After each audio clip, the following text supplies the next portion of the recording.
self-assembly and cooperativity.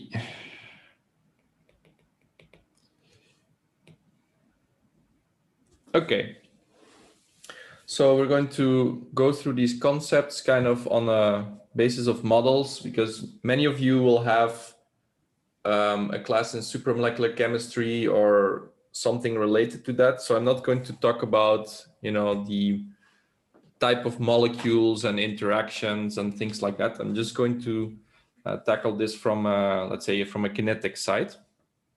And we'll start very simple. So we'll start with dimerization. So this is, it's called self or sometimes homo dimerization, depends a bit who you talk to. And so imagine we have two species that can form an assembly. So let's say this is A, and this is A, and we have an equilibrium association constant, right? We already saw this in the previous class. Ka will be concentration of A, the complex, you know, the dimer, over A times A, right? So this would be A complex dimer over A squared, and this has units per molar. And so that's the association constant.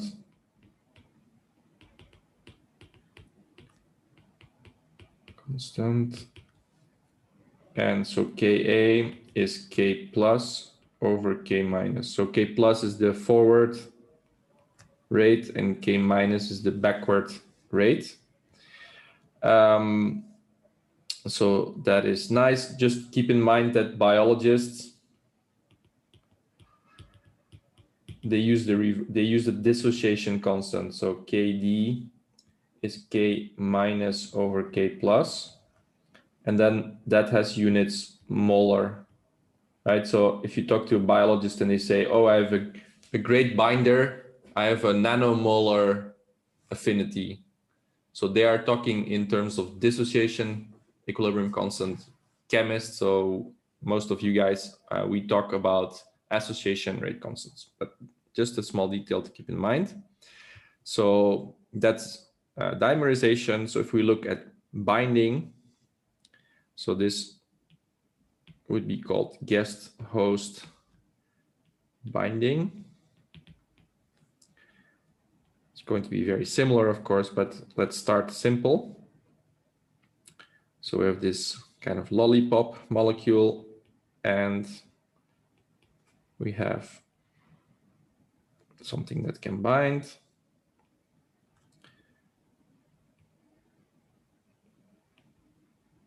Okay, so this is, I'm going to call the guest B and the host A, and this complex AB.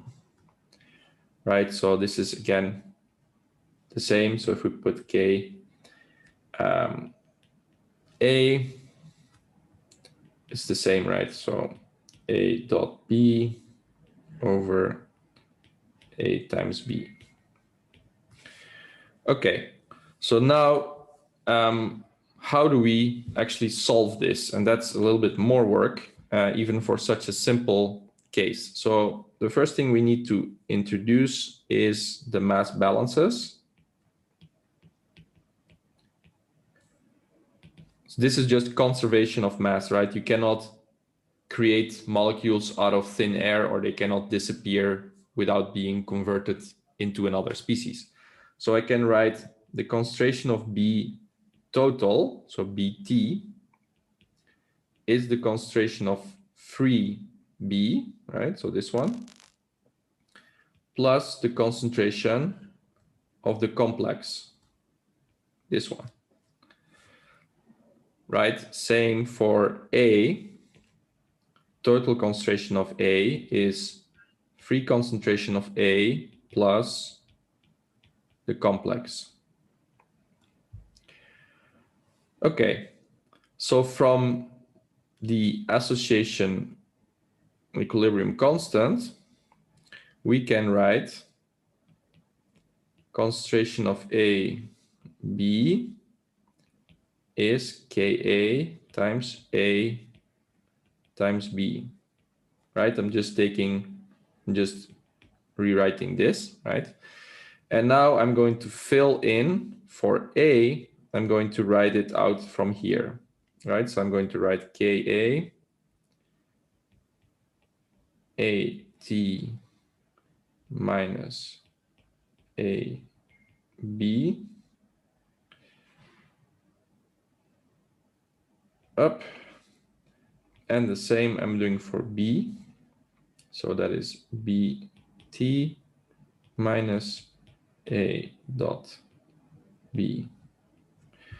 Right, so I'm substituting the mass balances into the equilibrium constant equation. And now we have to work this out. So I'm just going to write Ka AT times BT minus AT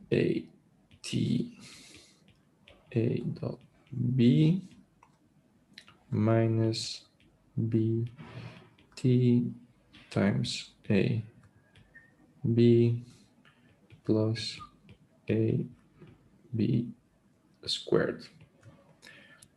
Okay, solve that a bit. Ka times A B squared minus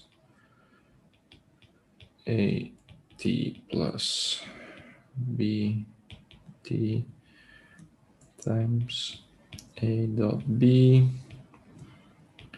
plus total concentration of A times total concentration of B. Okay, now I'm going to, so this is all AB, right? Now to solve it, I want to have a 0 here. So I'm going to do, nearly the same. AB squared minus Ka times AT plus BT plus 1. So this plus 1 comes because I had AB here, and I'm just bringing that to the other side to get 0. So that introduces this 1 here. And times AB plus Ka times AT BT. Okay, so now you probably, okay, this is easy for you guys. B and C, so I can use the ABC formula to solve this quadratic equation. And then I get this. So I get Ka times AT plus BT plus 1 plus or minus the square root of Ka times AT squared plus BT squared plus 2. Sorry, this is a bit long. AT BT plus 2 AT plus 2 BT plus 1. Not gonna fit. Minus 4 times Ka squared AT BT. Okay, sorry, and then this whole thing divided by 2 Ka. Okay, so I have an analytical expression for this guest-host binding equilibrium. And what I'm going to define is theta AB. So that's the fraction of bound guest molecule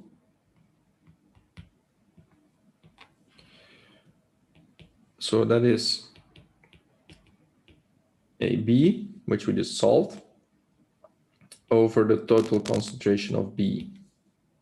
Right, so here, fill in this one. And okay, I'm not gonna write that whole thing out again, or if you want, well, I'll put it in the notes, but basically I write that whole thing again and I divide by BT.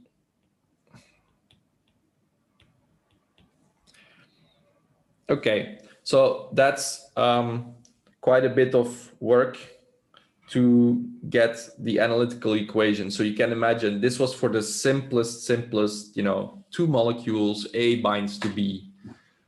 So you can imagine that, you know, you'll see a bit later today that these, you know, number of binding sites, you know, multivalent, divalent, these models become increasingly difficult.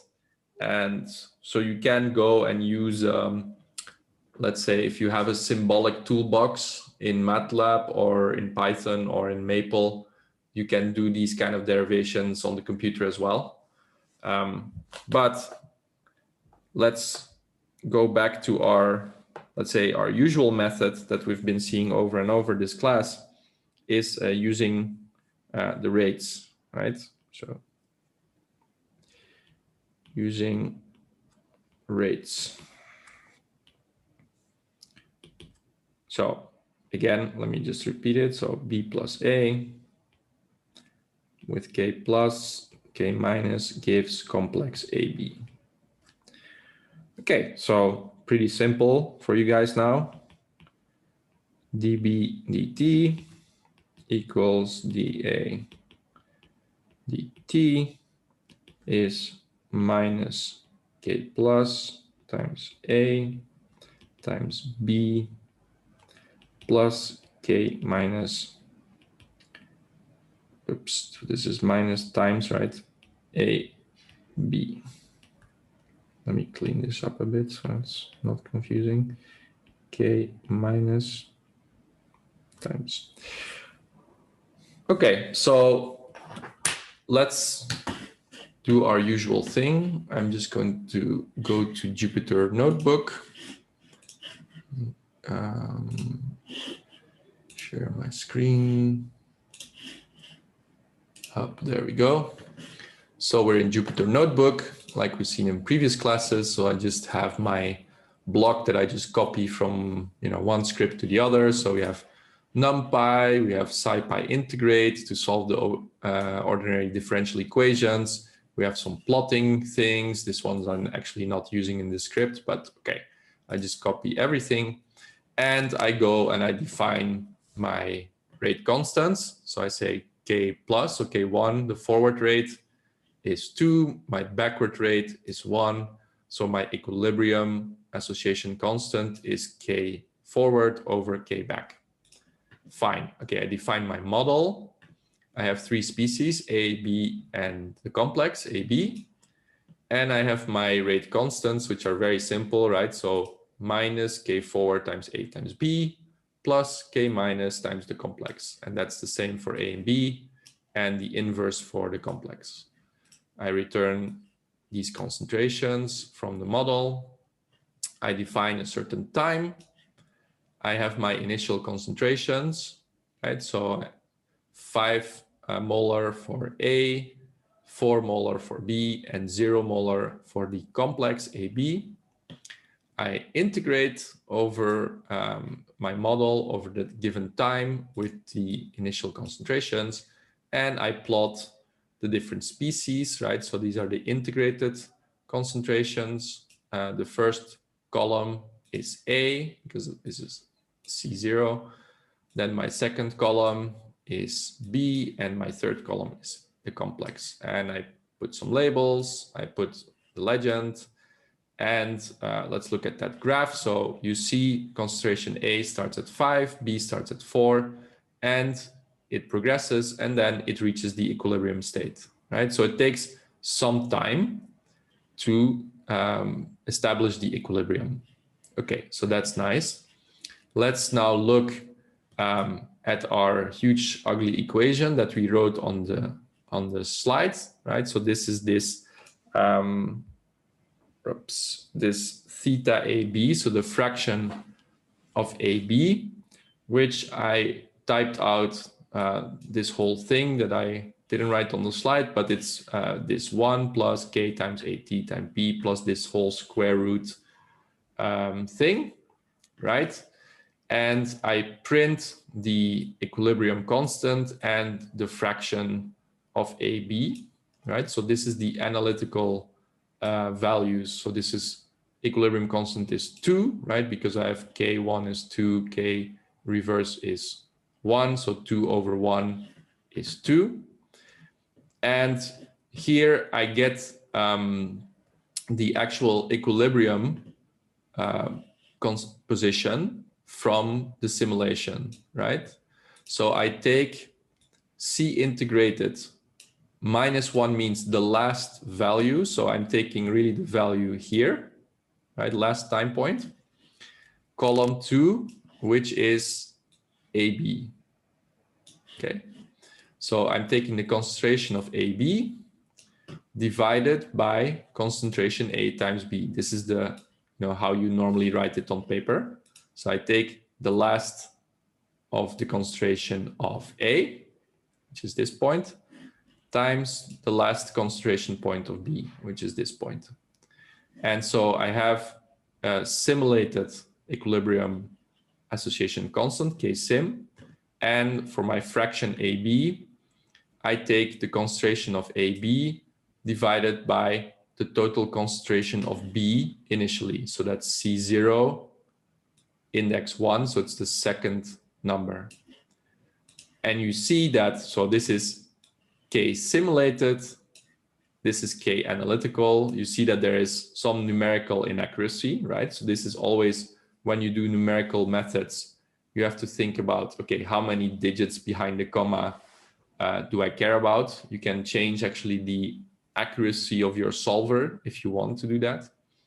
But you see that these values are very, very close, right?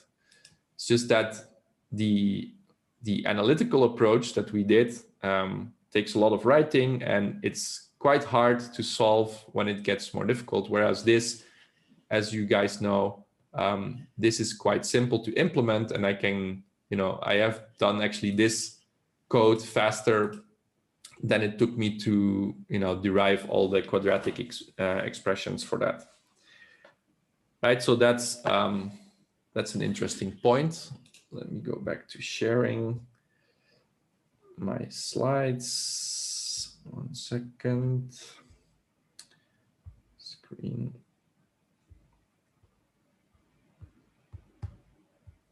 Okay. Okay, so we've seen that, both using analytical / numerical methods, I can get, the answer I'm looking for. So that's nice.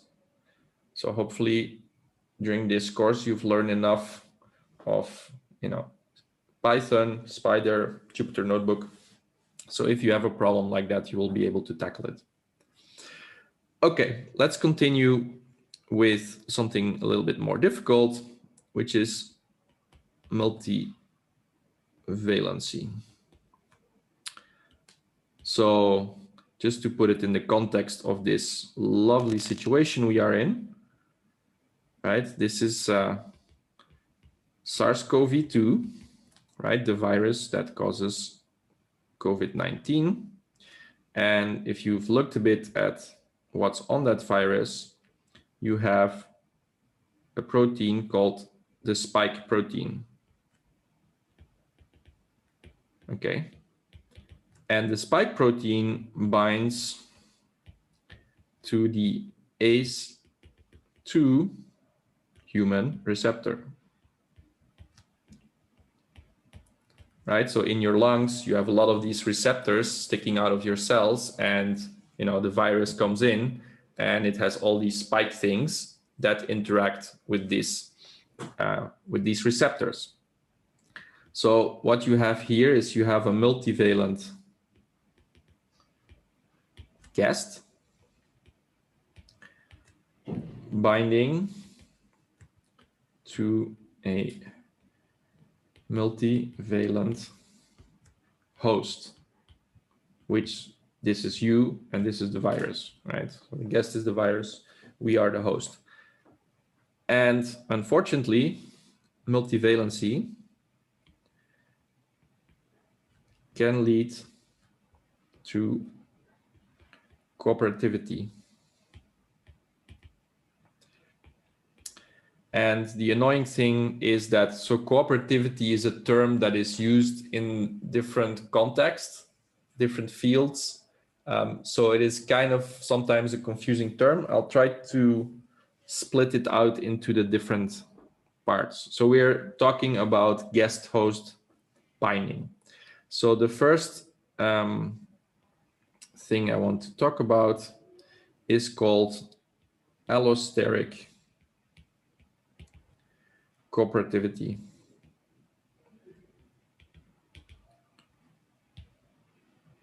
Okay, so this is, for example, oxygen binding to hemoglobin.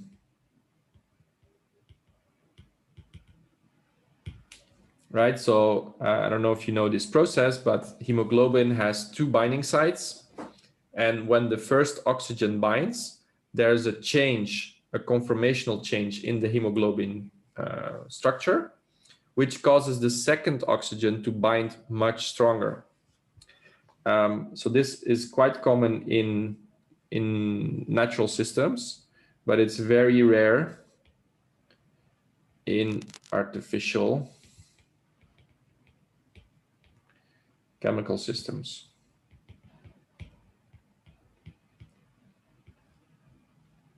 Because you can imagine, if you need to design a molecule that undergoes a conformational change when another molecule binds, this is not very easy to design. So in practice, in chemical systems, it doesn't happen so much. But like I said, for viruses, it's quite important.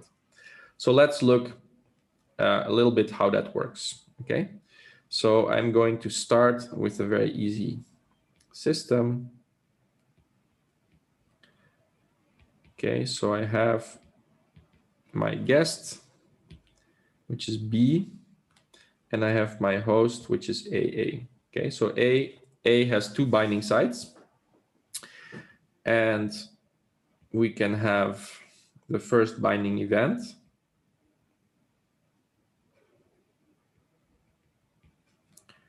Right, so this would be AA dot B. And then we have the second binding event. Up, AA dot B2. So it's a monovalent guest binding to a divalent host. Okay, so let's look at these Ks. So we have K1, K2. And so if we look here, K1 is AA dot B over AA times B. Okay, and we'll see that I'll put a 2 here, which I'll explain later. And the same we have for K2. We have AA times B2 over AA dot B times B.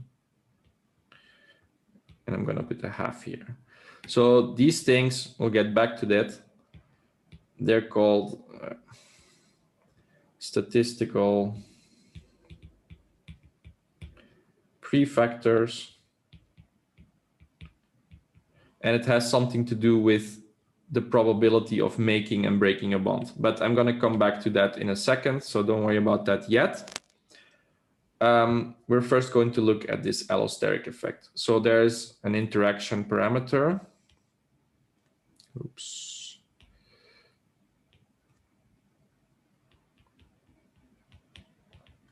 Interaction parameter alpha, which is the ratio of K1 over K2. And so now there can be different situations. First one, alpha is 1. So that is non-cooperative, which means all the binding sites are equal. So it's just like in the monovalent case, right? So here our little guest host binding, we just have a K value, and this value is just the same for each binding site. So that means K1 equals K2 equals K. So the equivalent monovalent case.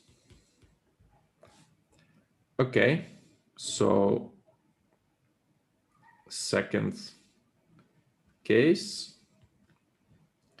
alpha is smaller than 1. This is called anti-cooperative. So this means the second binding is more difficult than the first one. Okay, this of course biologically would not be very interesting because you want to get stronger interaction, more selective interaction. But it exists, okay? And then let's say the more interesting case is when alpha is larger than 1.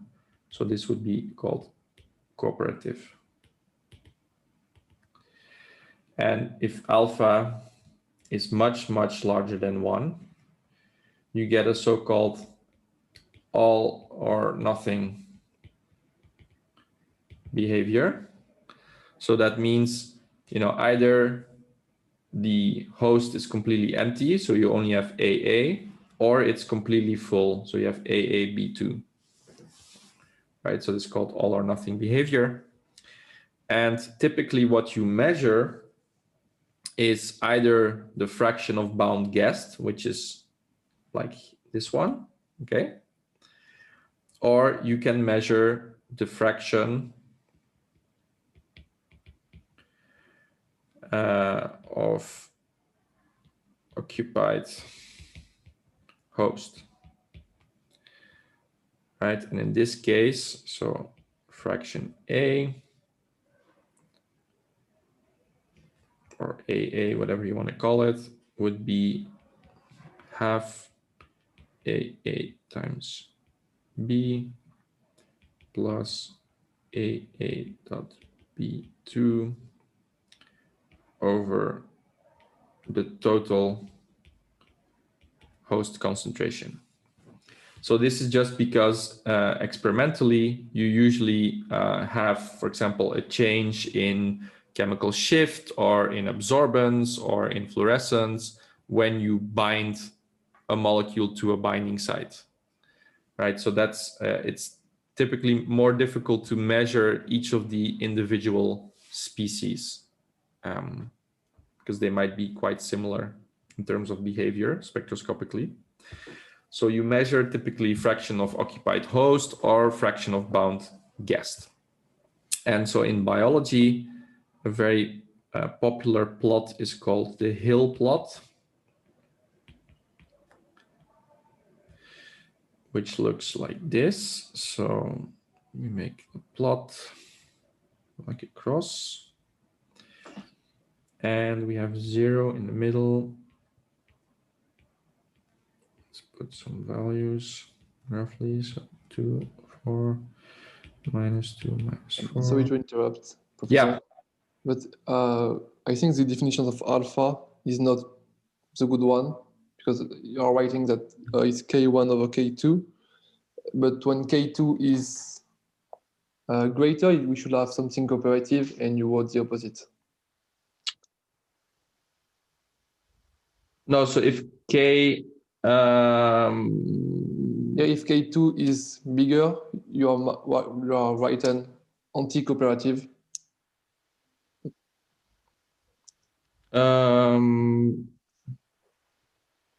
Right, so K2 has to be larger.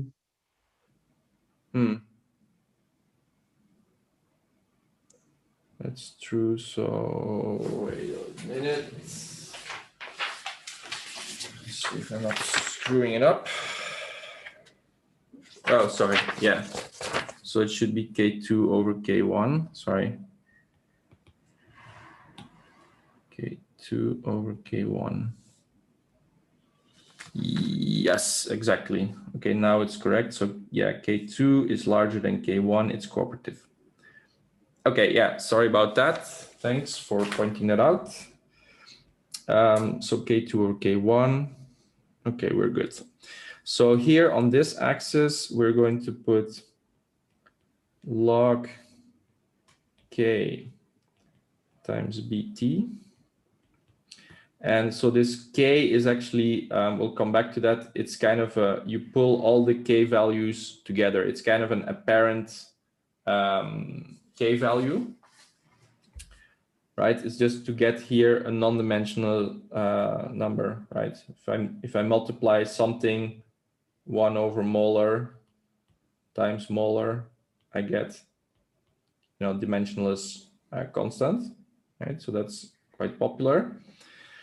And here I'm going to plot log theta A over 1 minus theta A.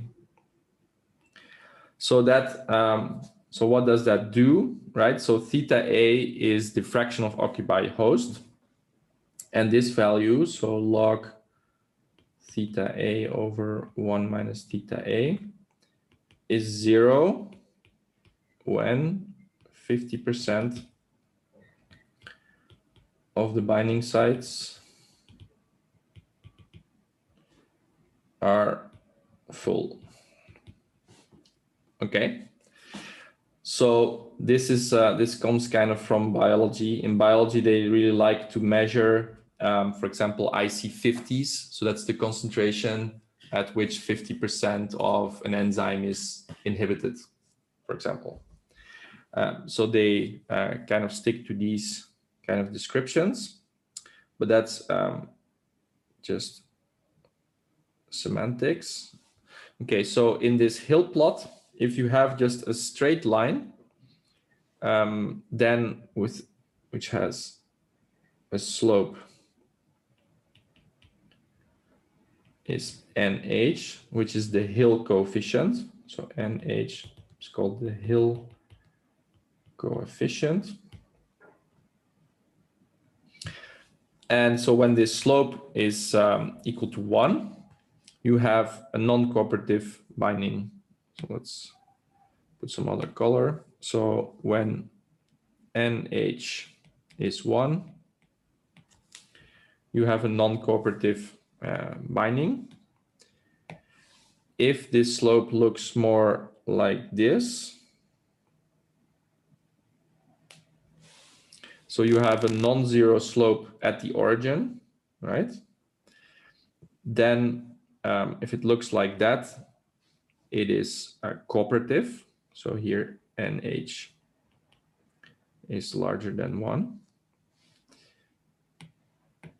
And when the curve has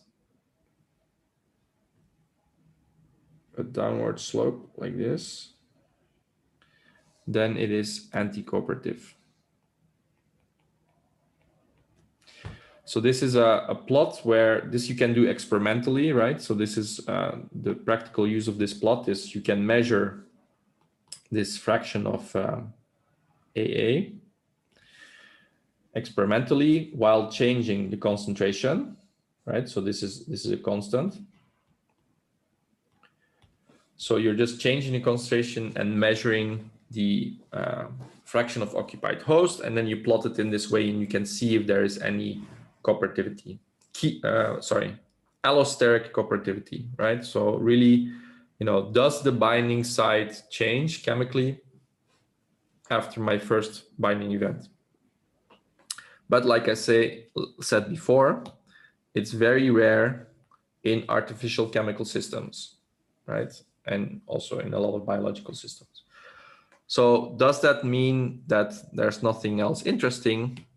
No, there's actually another type of cooperativity, which is less trivial, but it's very important. And so that is called chelate cooperativity.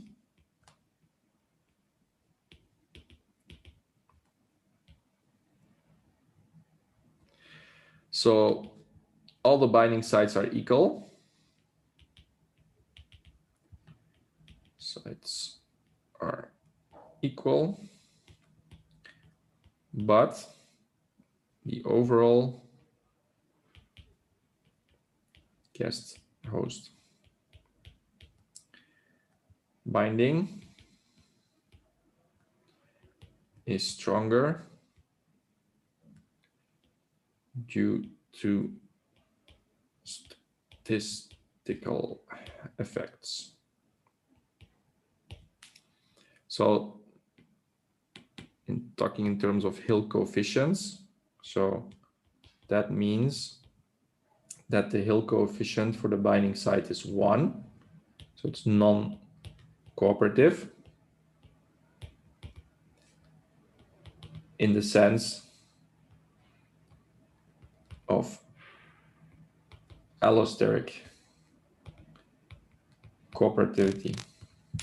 Okay, so let's do a little thought experiment. And many times when you read scientific papers, they write the German word, which is Gedankenexperiment. Okay, so thought experiment.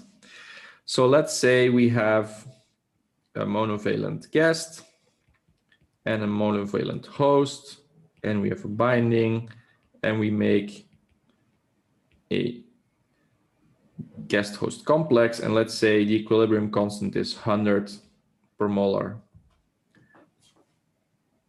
Okay, now we consider a divalent guest and a divalent host giving this complex.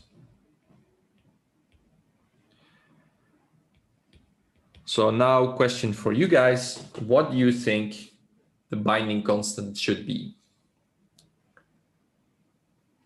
Anyone has an idea? It should be more than 200. Yeah. I mean, it should be greater than 100, basically. I mean, when you consider only one, there is now two, so it should be more than that to have a good cooperativity, overall binding constant. Right. So actually most people, they usually think that it's 200, right? Because you have two binding sites, they're independent, they don't have any interaction, so it should be just twice, right? But it's not. And so we'll get to why that is not the case, but just to keep in mind that this is like very frequently misunderstood by many people in many fields, biology and chemistry. So let's look about how that works. So we'll consider this case, right? So we have divalent guest BB plus divalent host AA. So let's look at the first K1, first binding. So we have one group attached. And I'm going to call that open AA dot BB. So this O stands for open because it's an open configuration. And then in the second step, K2, we're going to the closed configuration, which we'll call CAA.BB.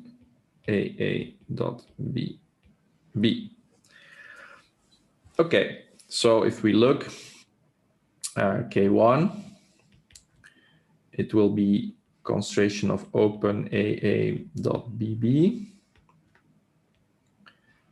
over that of closed configuration.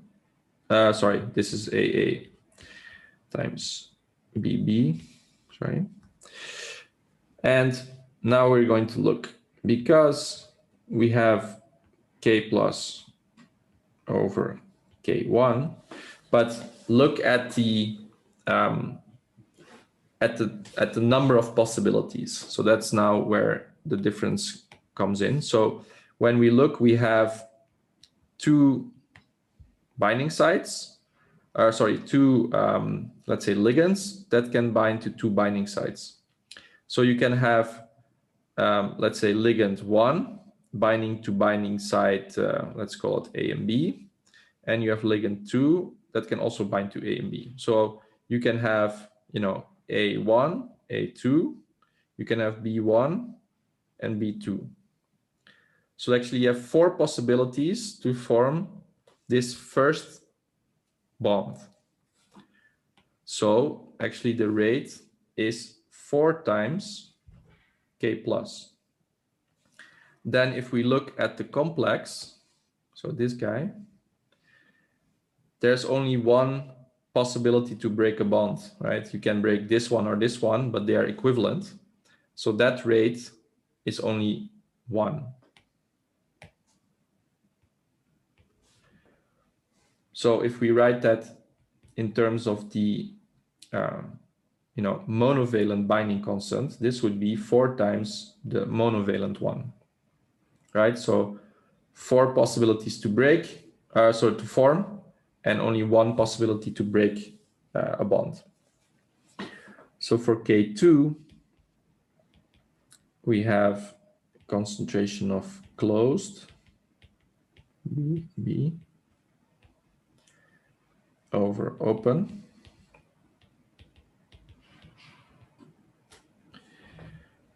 And so let's look at the possibilities there. So we have only one possibility to go from open to closed, right? There's only one free, let's take some other color, sorry. There's only one free binding site and only one free ligand. So I only have one possibility to form, right? But I have 2 possibilities to break. Sorry, I maybe explained that in the first part, not completely correct. So it's 1 times K plus, 2 times K minus, right? So here actually, so in this case, I was of course looking at only this breaking. So there's only one possibility to break there. And versus here, okay, I'm putting too much color everywhere, but in this case, we have 2 possibilities to break. Okay, so that would be the statistical terms, but also this, when you go from the open to the closed configuration, the on and off rates are not exactly the same as when you do the first step. Why not? Because this, let me clear this a second. Because this process is intermolecular and this process is intramolecular. So that's a really big difference, right? We saw before, if you have, a second order reaction in solution and you have this Smoluchowski equation that, molecules have to diffuse, they have to meet each other in solution. And then they form this kind of pair that stays a bit around, it has some collisions, right? And that is diffusion limited. So you have a diffusion limited on rate.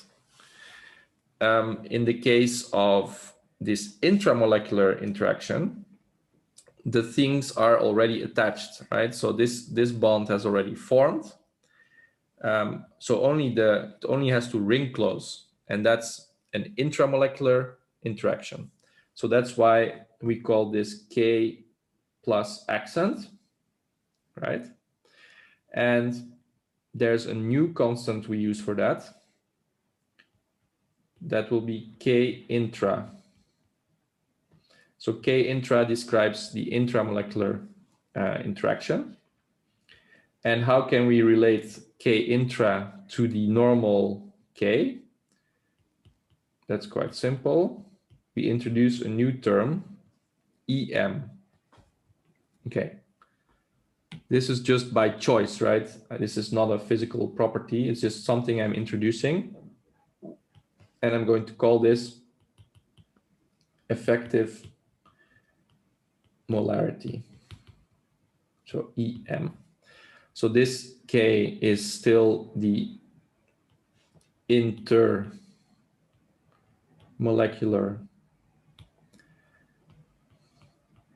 association constant.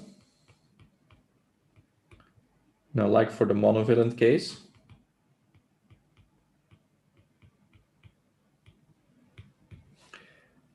and this one is the intramolecular association constant. Okay, so you probably figured out from this equation that K intra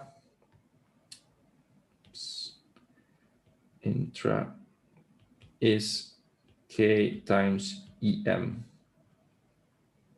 But it's just a definition. We just introduce this new variable, which we call effective molarity. Okay, why is that useful and what are values for these constants?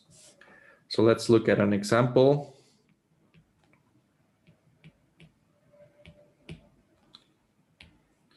For example, if we take a ring closing reaction,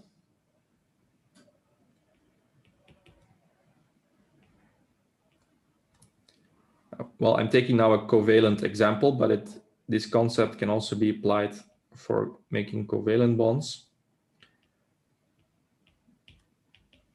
Okay, so I do this diethyl formation. So for this reaction, the effective molarity is 1.3 times 10 to the 4th molar. Okay, second example.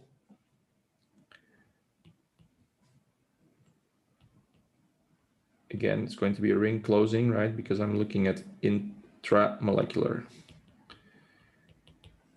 reaction. So we have this.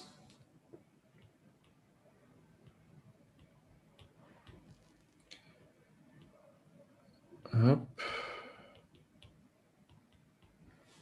Here, the effective molarity is 5.4, 10 to the 9th molar. So now maybe question for you, do you think these values make sense? Right, because it's kind of a concentration, right? Effective molarity has units molar. So it's kind of like a concentration. But it's pretty weird concentration, right? Do you know what is the concentration of water in water? Who knows this? I think 55 or 55. Yes, exactly. It's 55.5 molar. So that's the concentration of water in water. I mean, you can almost not go higher ever in life. You know, in a real experiment, you can never go higher than that. And most other substances have solubility limits, you know, of maybe 5 to 10 molar. Then you're already, you know, if you do a reaction at 10 molar, you're already in very concentrated conditions. So if you look at these effective molarities, it's 10 to the 9th, 10 to the 4th. So these are, of course, unphysical concentrations, but it's just an effective, that's why it's called effective molarity. It's just you observe a certain rate or a certain equilibrium, and then you say, well, okay, I have this certain intramolecular constant, right? So I have here K intra. And if I do, you know, if I split this molecule in two and I do the reaction, I have a certain K. And the relation between those two, we just defined it, is just times EM, right? So your EM has to be incredibly high to explain what the difference between the intermolecular and the intramolecular rates is.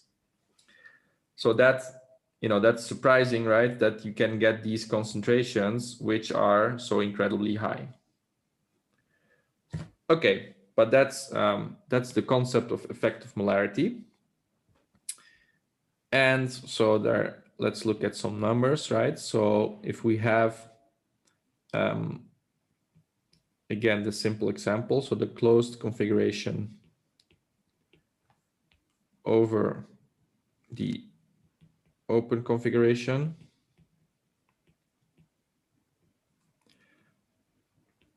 this would be half K times EM. So if K times EM is much smaller than 1, it will be mostly open. And if K times EM is much larger than 1, it's mostly closed. Okay, so then there are some confusing terms.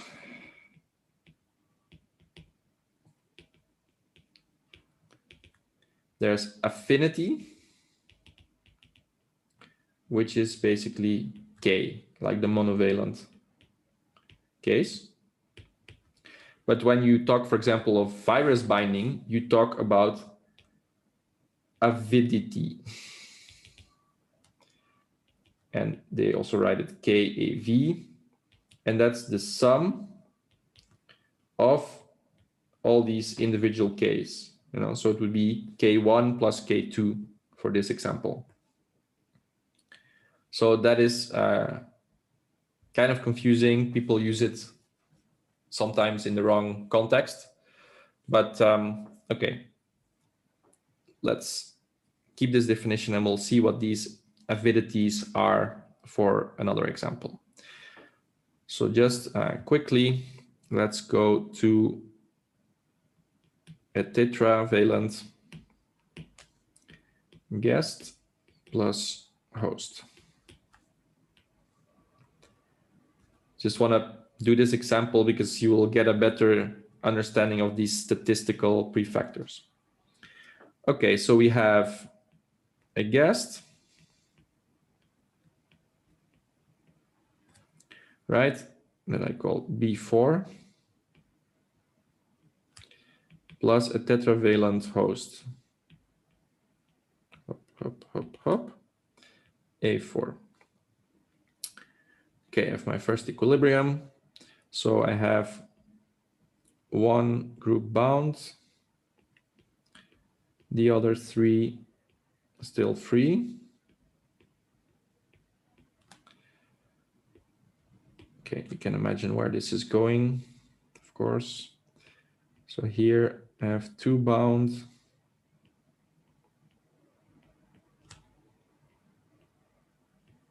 two not bound.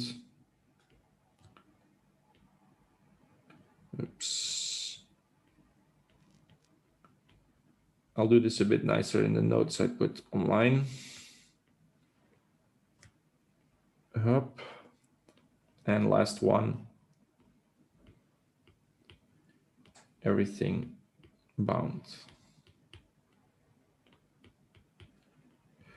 Okay, so we'll call this B4 1 bound A4, B4 2 bound A4, B4 3 times bound A4, and B4 all bound A4. Okay, so let's look at the equilibria, right? So I have K1, K2, K3, K4. K1 would be B4 over 1 A4, B4 times A4. Okay, this is trivial. Let's look at the statistical terms. So we have 4 ligands, 4 binding sites. So we have 16 possibilities to form the first bond. So we'll have 16 times K plus. And once we have the first one bound, we only have one possibility to break. So we have 1 times K minus. So this will be 16 times K, the monovalent one. Okay. K2 will be, you have 3 left, 3 here and 3 here. So you have 9 times K plus accent, because it's actually the intramolecular rate. And we have 2K minus, K minus accent. So this would be 9 over 2K intra, which is 9 over 2K times effective molarity. K3, we have, so we're here, right? So we have 2 possibilities on the ligand, 2 on the host. So 2 times 2 is 4. 4 times K plus intramolecular over 3 chances to break, right? Here. K minus is 4 over 3 times K times EM. And last one. So here you have only 1 left to form. So 1 times K plus over 4 possibilities to break. Oops, accent. Is 1 over 4 times K times EM. Okay, so what's the overall avidity, right? Which is the sum from 1 to 4, in this case, of the Ks. So this will be 16 times K plus 73 over 12 K times EM. So your interaction, for a tetravalent guest binding to a tetravalent host is already 16 times stronger, right here, even if your effective molarity is, very low. Even if it's 0, the total avidity is already 16 times higher. And if EM has some significant value, which it typically has, it will be much more than 16 times stronger. So, now you might wonder, like, why doesn't nature just use a much stronger interaction? That's because you lose selectivity, right? If you would use a different type of non-covalent interaction, you might be less selective to where it binds. So if you use multivalency, you keep the same selectivity of the interaction, but with higher avidity. Okay. Just one side note, so this model assumes that you have flexible guest and host, so that all the combinations of all the binding sites and ligands are possible, but that's okay, just a detail. Okay, so one thing I kind of skipped over in the previous example is coming back.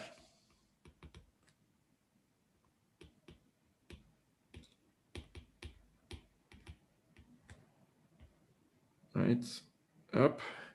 So in the first example, so the divalent guest, BB, plus divalent host, AA. So now we know that is 4 times the monovalent one, right? Once we form the first binding, we can go to the closed form. So that we just saw in the example above, with half times K times EM. Okay, closed AA B, open AA B. Okay, but you can also imagine we make the first start of a polymer. So we could have one bound here, another bound here, and then we have another molecule here. So this would be AABB2. And then this can go on and on, right? So again, with K, you can have the same. Just going to be, I'm going to copy this. Right, so you can imagine that this turns into a polymer.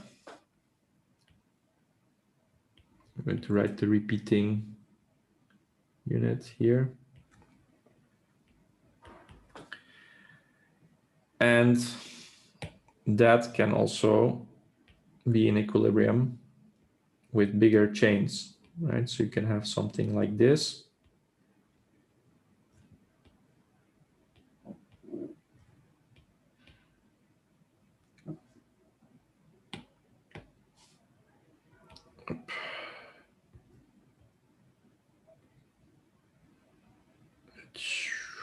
That's not very pretty, but okay. So these are bigger chains, right? So this would be closed AAN dot BBN. And this is open. Right, so you can have a balance between polymers, right? This is a polymer, and rings. So this is, they call it chains also. Polymers are chains or rings. So I'm not gonna write out all the models for that because that would take way too long. But let's look qualitatively if we have a system, what kind of behavior you would see.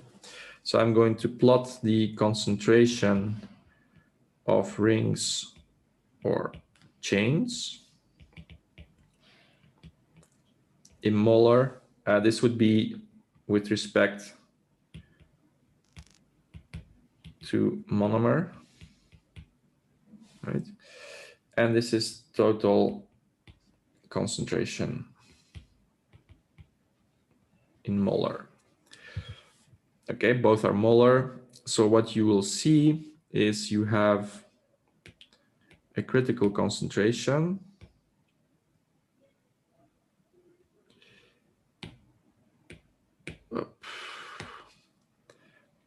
where here I will have rings.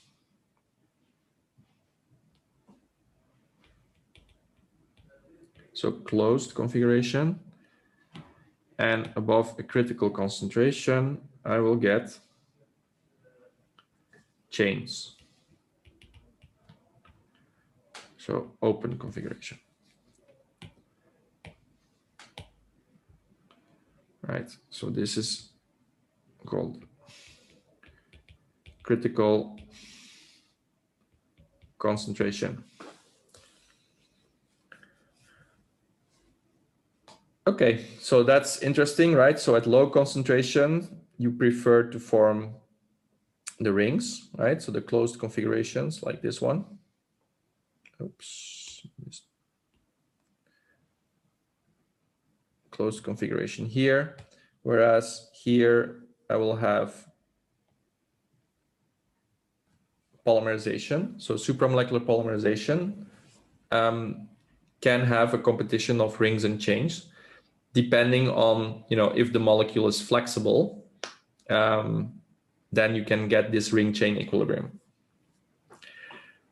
Okay, let's continue. Sorry, I lost a bit of time, so I will just continue and try to finish on time. It's not that much left. So if you now think about another limiting case where you cannot form chains, just for simplicity. So let's say we're going to look at what's called, there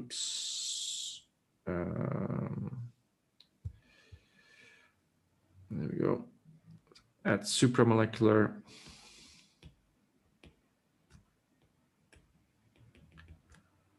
polymerization.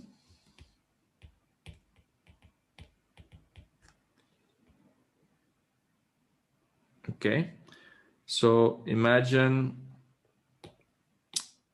you have monomers, and those are in equilibrium with a supramolecular polymer.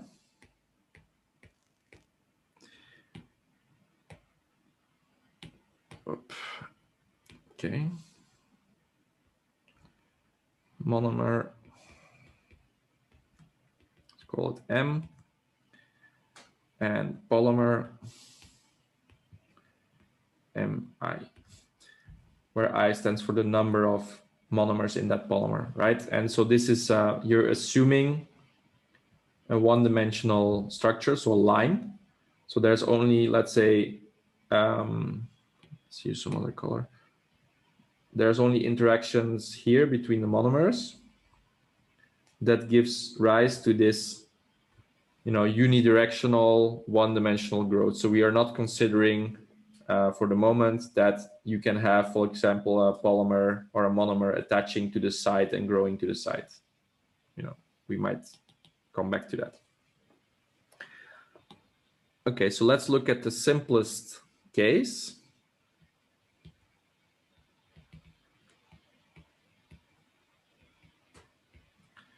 Which is called isodesmic, or it's also called equal K model. Okay, so let's look how that works. Okay, so I have my monomer M that binds to another monomer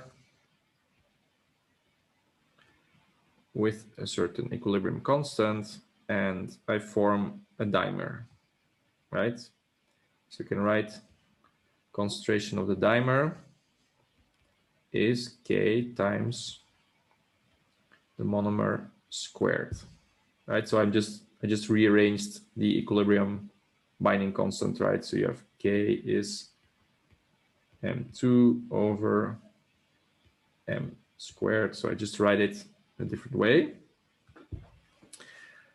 Then we go, so you have a dimer. This dimer again reacts with the monomer with the same equilibrium binding constant, forming a trimer. So my trimer concentration is K squared times M to the third. So I'm just putting, right? I'm just putting this M2 again into the equation, right? For that one, you could first write M3 over M2 times M. But for M2, we had already this expression, right? So I'm just substituting and continuing like that. Okay, so this goes on for some time.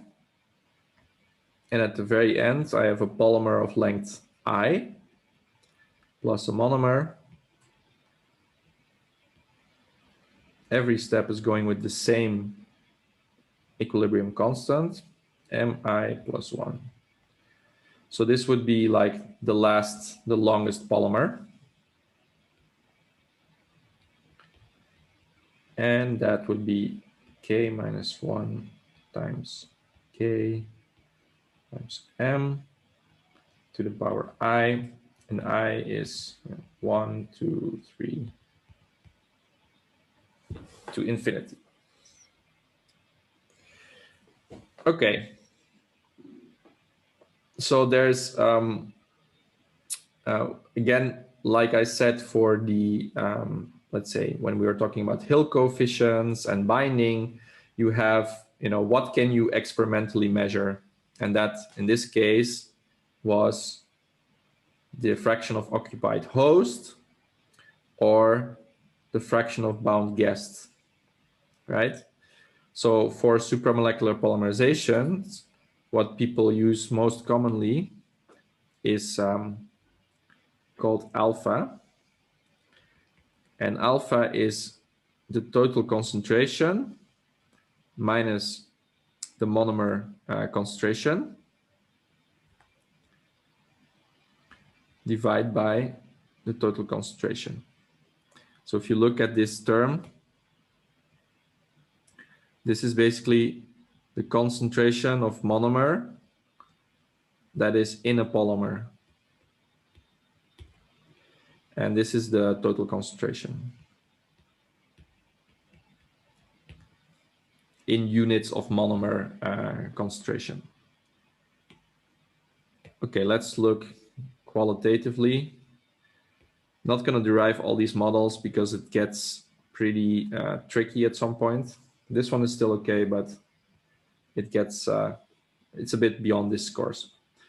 Okay, so I plot alpha, which is dimensionless, right? If you look at it. So 0, 0.5, 1. So what does this mean? If alpha is 1,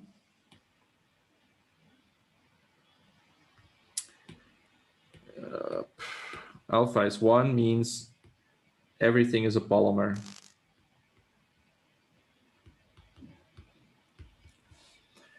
And if alpha is 0, I have only monomer. Okay, so I'm going to plot here some units. Okay, maybe I should start with minus 2, minus 1, 0, 1, 2. And I'm going to plot K equilibrium times total concentration. Again, just to get a dimensionless number. Okay? So that looks a bit like this. I'll try to do it as accurate as possible. Oof, it's sigmoidal. This was not a very beautiful sigmoid. I'll do this better, but it's like a smooth S-shaped curve where you basically reach half when you're at 1. So when this product, K equilibrium times concentration is 1, you're at a degree of polymerization alpha, which is 0.5. Okay, so, okay. So something to keep in mind. So now we're looking at it as a function of concentration, but K equilibrium is also a function, or also dependent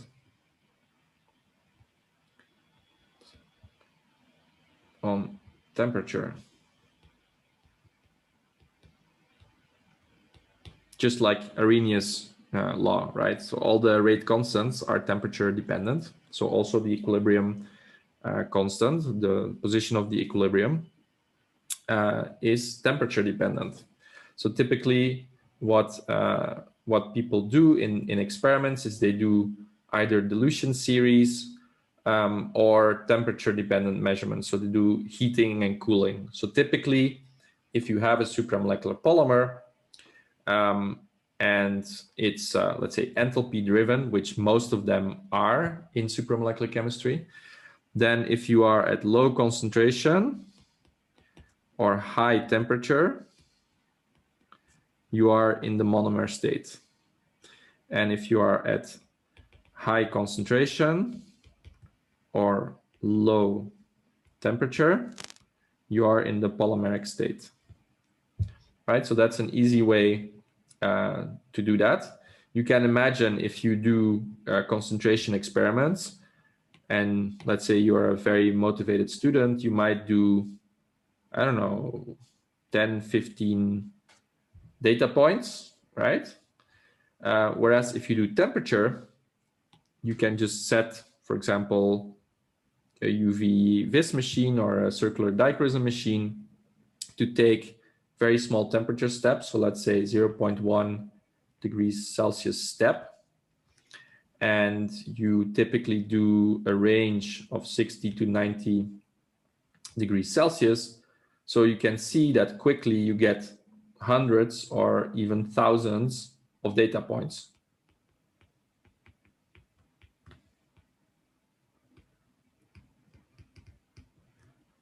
And you probably know that for accurate data fitting, the more data you have, the better. So in practice, in many supramolecular systems, in organic solvents mostly, people do heating cooling experiments because you just make one solution, put it in the machine, it measures 0.1 degree increment the degree of polymerization, right? So alpha. And then you can very easily fit your data. So I'm just gonna finish with some model for that. Again, I'm not gonna derive it. Okay, so we have the temperature dependent model. And so we have alpha, which we also measured experimentally, right? We just saw, right? 1 plus exponent minus 0.908 times delta H. Don't worry, you don't have to derive this or memorize this. R times Tm squared. Okay, so if you want to read this in more detail, you can go to this paper. It's very good.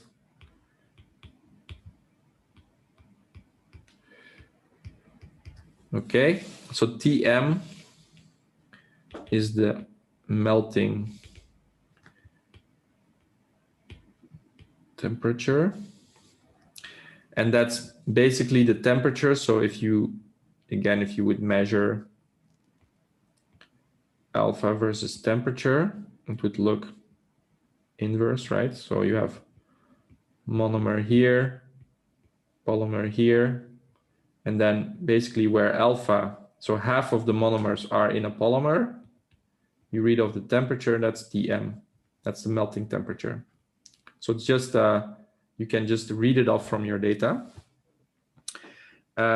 This is the molar enthalpy.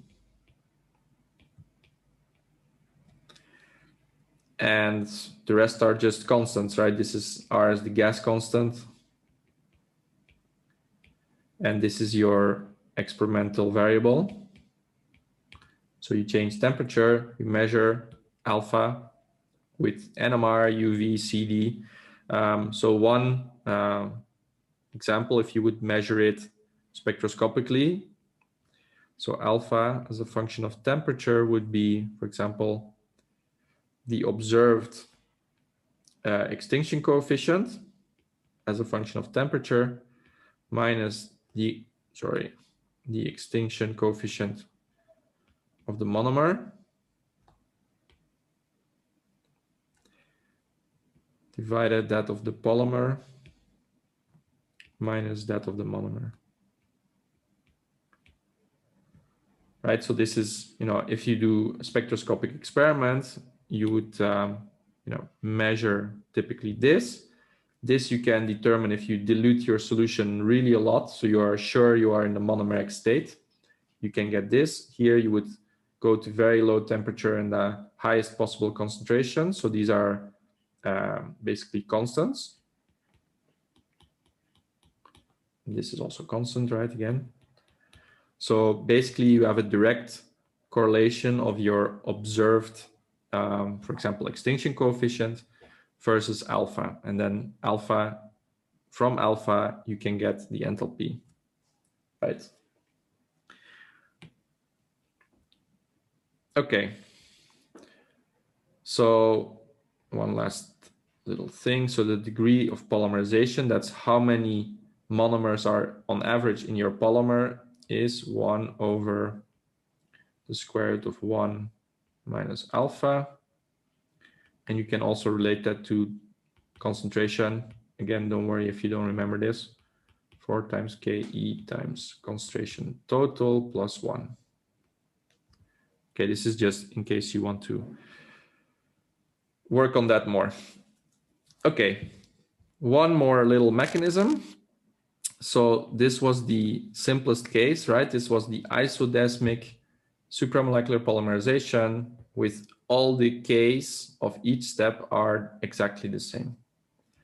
So what is actually quite common is what's called enucleation, elongation, and that's called cooperative polymerization. And this you can kind of compare it to a crystallization. So when you do crystallization, you have monomers, and then for a long time nothing happens. And when you get the first crystal, then boom, everything starts growing. Right? So if you've ever recrystallized the compound, you know that you heat everything, so it's dissolved. You try to get a supersaturated solution, then you cool it down, and then typically you scratch a bit in the flask to get some heterogeneous sites, and then boom, the thing can start nucleating. So how does that work? So it's very similar to the first case, but we have, for example, 2 monomers that have a certain nucleation constant, and they form a nucleus. Let's call it N. And then this nucleus can be elongated. So you have a monomer that adds onto the nucleus with the same K elongation. So you have nucleus with the first monomer. You have then again a monomer. So now you have the nucleus with 2 monomers. And then again, this goes on for a very long time. So you have the nucleus elongated plus the last monomer. And Mi plus 1. So this would be what's called nucleation phase. And this would be the elongation phase. And so here I draw it for nucleus size 2. But it can be also, bigger. It can be 3, 4, 5, 6, whatever. So often when you have a polymer which forms a kind of helical structure, sorry, I cannot draw a helix. But when you have a helical supramolecular polymer, then often when you make the first full turn, then you have that as a nucleus, and then it becomes energetically favorable to elongate. Okay, so let's look qualitatively to the thermodynamics.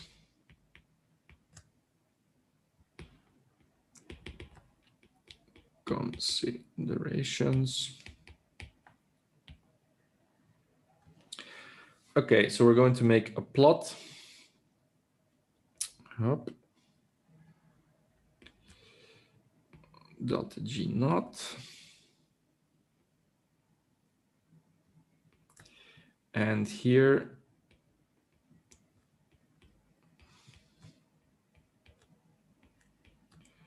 I'm going to put the polymer length. Right, so that's the number of monomer units in the polymer. And we're going to look what this delta G does. So for isodesmic, let's try to do that straight. Come on. There we go. So this would be isodesmic. So if you look here,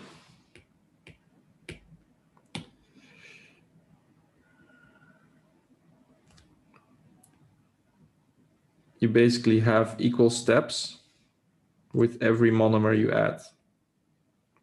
Right, so every monomer addition has the same change in delta G, which means the equilibrium constant of that step, of that addition, is the same, which is what we saw in the first model.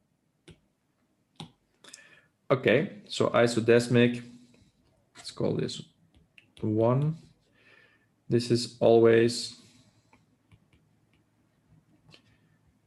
favorable with respect to delta G naught. Okay, so now let's look at the cooperative model. So let's say I have a nucleus size of 4.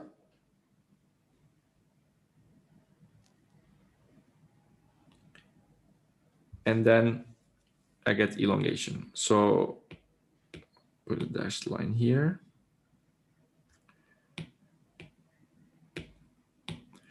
So here we have the nucleation with nucleus size 4, just for fun. And here we have elongation.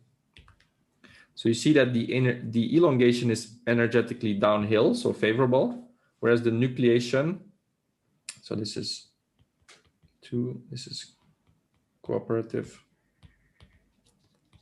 So you have an unfavorable and therefore usually slow nucleation phase. Okay, there's also another case where you have energetically downhill nucleation, but just for simplicity, I'm going to leave that out. One more case, which is interesting, which would be, let me try to do it correctly, which would be like this. So you have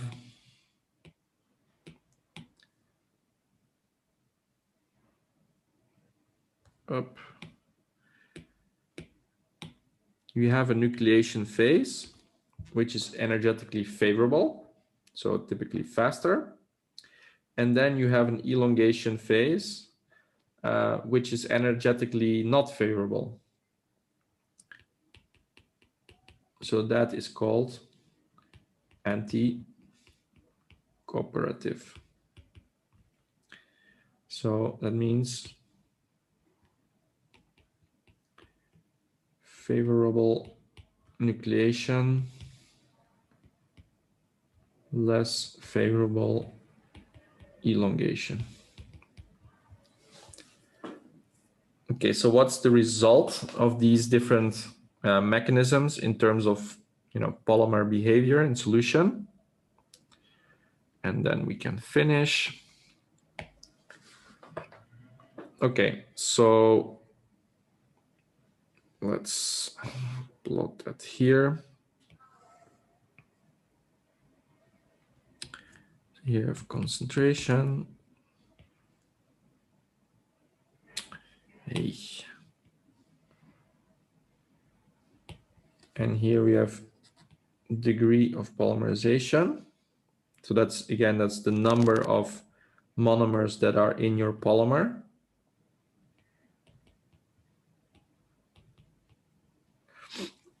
Okay, so let's draw first for isodesmic. You would have something like this. So you have a broad distribution, you have few monomers, then few dimers, and then you go to a certain typical length, which depends on your K equilibrium, right? Your KE, and you get this broad distribution. And actually at equilibrium, the polydispersity index is 2, just as a detail. Okay, so that's for isodesmic. Then for, let me take a dashed line. For cooperative, you will have,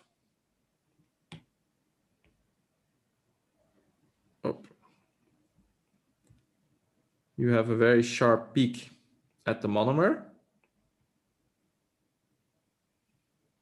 Then typically you have not much. And then you have, and then you have a distribution, right?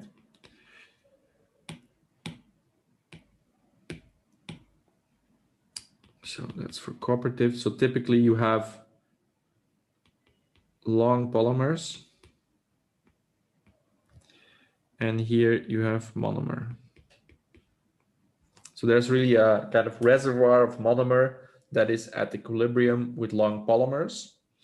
You can kind of compare it to, in covalent polymers, you would have like a radical polymerization. So like one little initiation leads to huge long polymers versus condensation polymerization, where you always have this very broad distribution and mostly short polymers until you really reach very high concentrations.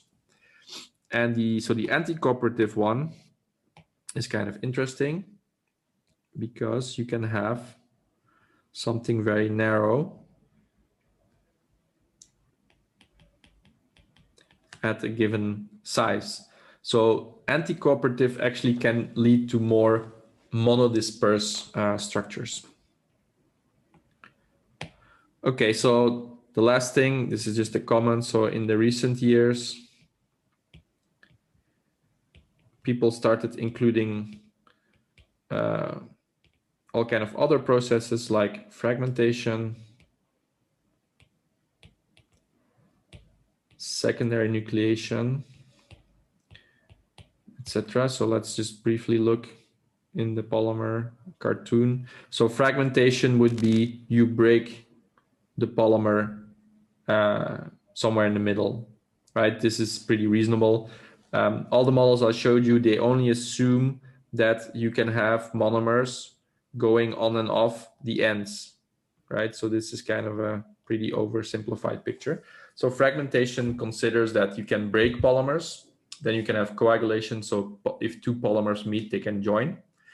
And secondary nucleation would be you have an existing polymer, and that initiates, for example, the growth of another branch from the site.